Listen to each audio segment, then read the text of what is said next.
বন্ধুরা, অনুরাগের ছোঁয়ার আজকের এপিসোডের ভিডিও যদি জানতে চাও তাহলে অবশ্যই ভিডিওটা দেখুন। আজকের এপিসোডে দেখা যাচ্ছে আগামী পর্বে সোনা আর চারু রুডির মুখোশ খুলে দিল। হ্যাঁ বন্ধুরা, এমনটাই দেখাচ্ছে। এইদিকে চারু বলছে, তুমি আমাকে সব বলতে পারো না বোন, তোমার সোনা দিদি আছে, আমি আছি, তোমার ভালো বাবা সবাই আছে তোমার পাশে, তুমি বলতে পারো। কি দেখেছো, এত ভয় পাচ্ছ কেন? লাবণ্য খুব কান্না করছে। লাবণ্য মনে মনে ভাবছে, আমি যদি বলে দিই ওই নকল মেম সাহেব রুডি দাদা, তাহলে রুডি দাদা আবার বাড়ির ক্ষতি করবে, তার চেয়ে আমি কাউকে বলবো না। লাবণ্য খুব কান্না করছে যে আমি কি করব, কাকে সত্যিটা বলবো, ভালো মাকে বলবো না সোনা দিদিভাইকে বলবো, কাকে বলবো?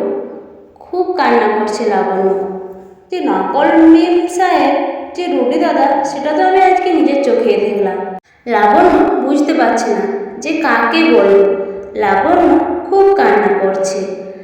আর এইদিকে দীপা মনে মনে ভাবছে, ডাক্তারবাবু আসবে, আমি হয়তো তার কাছে থাকতে পারছি না, কিন্তু আমার এই কিছু জিনিসের ছোঁয়া তার সাথেই থাকবে। তার জন্য দীপা খুব সুন্দরভাবে ফুলগুলোকে সাজাতে বলছে। আর দীপা মনে মনে ভাবছে, ডাক্তারবাবু তুমি খুব তাড়াতাড়ি সুস্থ হয়ে যাবে।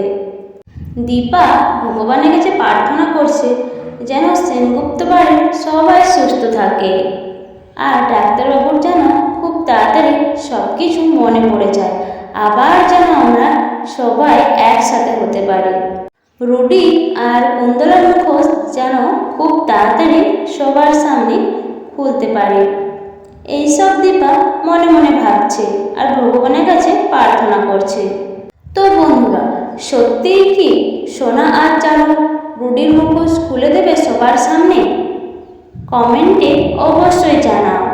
তো বন্ধুরা, এরকম অনুরাগের ছোঁয়ার যদি এপিসোড ভিডিও দেখতে চাও তাহলে অবশ্যই চ্যানেলটা সাবস্ক্রাইব করে রাখবেন।